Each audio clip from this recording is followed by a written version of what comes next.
जय सिया राम मित्रों।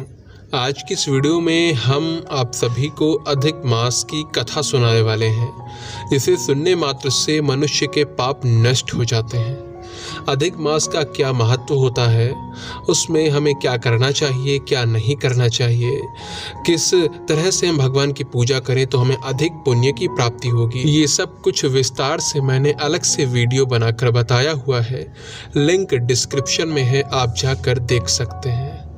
आज की वीडियो में हम अधिक मास की कथा सुनने जा रहे हैं। आप वीडियो को अंत तक अवश्य देखिएगा ताकि आपको पूरा लाभ मिल सके। वैसे भी इस कथा को बीच में छोड़ना अच्छा नहीं माना जाता है। आप अंत तक इस कथा को सुनेंगे क्योंकि इस कथा को सुनने मात्र से मनुष्य के सभी पापों का नाश हो जाता है। और मित्रों, ये बातें कोई हम अपने मन से नहीं कह रहे, ये बातें शास्त्रों में वर्णित हैं। आप अपने मन को एकाग्र कीजिए और धैर्यपूर्वक इस कथा का श्रवण पान कीजिए। एक बार राजा दृढ़धनवा ने ऋषि वाल्मीकि से पूछा कि अधिक मास में दीपदान करने का क्या महत्व है और इससे कौन सा पुण्य प्राप्त होता है। तब ऋषि वाल्मीकि ने राजा से कहा कि मैं आपको एक कथा सुनाता हूँ जो राजा चित्रबाहु के पूर्व जन्म से संबंधित है। एक समय पर सौभाग्य नगर नाम का एक राज्य हुआ करता था। उस राज्य में सुख, शांति, समृद्धि इन सब का वास था। राज्य काफी समृद्ध था। उस राज्य का राजा चित्रबाहु हुआ करता था, जो शरीर से जितना शक्तिशाली था, मन से उतना ही दयालु, जिसे न सिर्फ धर्म का ज्ञान था बल्कि वह अपने धर्म के अनुसार आचरण भी करता था। प्रजापालक था। एक बार अगस्त्य मुनि उसके राज्य में पहुंचे और चित्रबाहु ने उनका आदर सत्कार किया, उनकी सेवा की। तत्पश्चात उन्होंने अगस्त्य मुनि से प्रश्न किया कि मेरे राज्य में जो सुख, शांति एवं समृद्धि है, इसका क्या कारण है? ऐसा कौन सा पुण्य है जिसके कारण से ये सब वैभव मुझे दिखता है और मेरा राज्य इतना संपन्न है? मुनि बोले, आपने पूर्व जन्म में प्राणियों का शिकार किया है। तुम्हारा नाम मणिग्रीव हुआ करता था।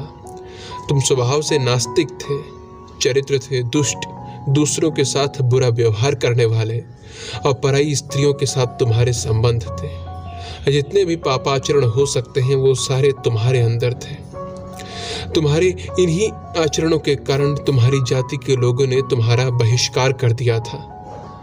इस जन्म में जो तुम्हारी पत्नी चंद्रकला है, वही पिछले जन्म में तुम्हारी पत्नी सुंदरी थी, जिसने हमेशा तुम्हारी सेवा की, अपना पतिव्रत धर्म निभाया। एक बार वहां के राजा ने तुमसे क्रोधित होकर तुम्हारा अधिकतर धन ले लिया और जो थोड़ा बहुत तुम्हारे पास बचा, तुम्हें कमजोर जानकर तुम्हारी जाति वालों ने ही तुमसे लूट लिया। तुम कंगाल हो गए, लेकिन ऐसी हालत में भी तुम्हारी इस पतिव्रता पत्नी ने तुम्हारा साथ नहीं छोड़ा। इसके बाद तुम अपनी पत्नी के साथ जंगल में चले गए। वहां पर पशुओं को मारकर अपना जीवन यापन करने लगे। और इसी तरह एक दिन शिकार करने के लिए तुम जंगल में जब गए तो रास्ते में तुम्हें उग्रदेव नाम का एक ब्राह्मण मिला, जो कि मूर्छित अवस्था में था, क्योंकि वो जंगल में भटक गया था। रास्ता ना मिल पाने के कारण भूख प्यास से वो मूर्छित हो गया था। तुमने उसे उठाया और अपने घर ले आए। तुम दोनों पति पत्नी ने उस ब्राह्मण की सेवा करी, उसे ठीक किया। ब्राह्मण को जब होश आया तो उसने आसपास देखा और काफी आश्चर्यचकित हुआ कि वो यहाँ कैसे आया। वो तो जंगल में बेहोश हो गया था, तो अचानक यहाँ कैसे? मणिग्रीव ने उन्हें सारी बात बता दी। फिर मणिग्रीव उन्हें तालाब पर लेकर गया और कहा कि आप यहाँ स्नान कर सकते हैं, उसके बाद आप फलाहार कर लीजिएगा, फिर जल ग्रहण कीजिएगा। मणिग्रीव और उसकी पत्नी सुंदरी ने उग्रदेव ब्राह्मण का सत्कार किया और उन्हें प्रणाम करके उन्हें फल दिए। इस पर उग्रदेव ने कहा कि मैं आपको जानता नहीं, कृपया करके अपना परिचय दीजिए ताकि मैं ये फल ग्रहण कर सकूं। मणिग्रीव के परिचय देने के बाद उग्रदेव ने फल ग्रहण किए और कुछ देर आराम किया।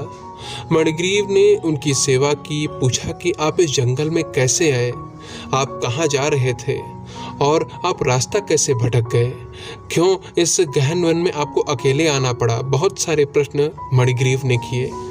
उग्रदेव ब्राह्मण ने बताया कि वो प्रयागराज जा रहे थे। लेकिन पता नहीं कैसे वो पथ भटक गए और जंगल में मूर्छित अवस्था तक आ गए।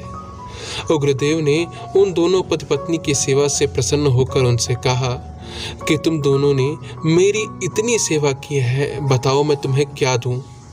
और ये प्रश्न भी किया कि तुम दोनों इस जंगल में क्यों रह रहे हो? तब मणिग्रीव ने अपने भयंकर कर्मों और पापों के बारे में बताया, साथ ही इस दरिद्रता और नर्क भरे जीवन से बाहर निकलने का उपाय पूछा। वैभव प्राप्ति कैसे करी जाए, कैसे अपने जीवन को उठाया जाए, इसके बारे में पूछा। उग्रदेव ने कहा कि तुम दोनों ने जो मेरा आदर सत्कार किया है, जो मेरी सेवा की है, उस कारण मैं तुम दोनों पर बहुत प्रसन्न हूँ। इसलिए मैं तुम्हें एक ऐसा उपाय बताऊंगा जिससे कि बिना तीर्थ गए, बिना दान दिए, बिना किसी व्रत के तुम्हारी गरीबी दूर हो जाएगी, तुम्हारे जीवन में सुख समृद्धि आएगी, संपन्नता आएगी। ब्राह्मण बोले कि सुनो, अब से 3 महीने बाद जो अधिक मास आएगा उसमें तुम दोनों पति पत्नी भगवान श्री कृष्ण अर्थात भगवान पुरुषोत्तम को प्रसन्न करने के लिए दीपदान करना, जिससे तुम्हारी गरीबी जड़ से खत्म हो जाए। उन दोनों ने ब्राह्मण उग्रदेव के कहे अनुसार वैसा ही किया और उनका जीवन संपन्नता से भर गया। मित्रों, आशा करता हूँ कि आपको अधिक मास की इस कथा का श्रवण पाठ करने से काफ़ी आनंद की प्राप्ति हुई होगी। साथ ही इस कथा को श्रवण करने के बाद आपके मन में दीपदान करने की भी बात आई होगी। अगली वीडियो में हम इसी पर चर्चा करने वाले हैं कि आखिर अधिक मास में दीपदान कैसे किया जाए। आप चैनल से जुड़े रहिए, शीघ्र ही हम अगली वीडियो के साथ आपको मिलेंगे। जय जय सिया राम, जय हो प्रभु श्री हनुमान जी।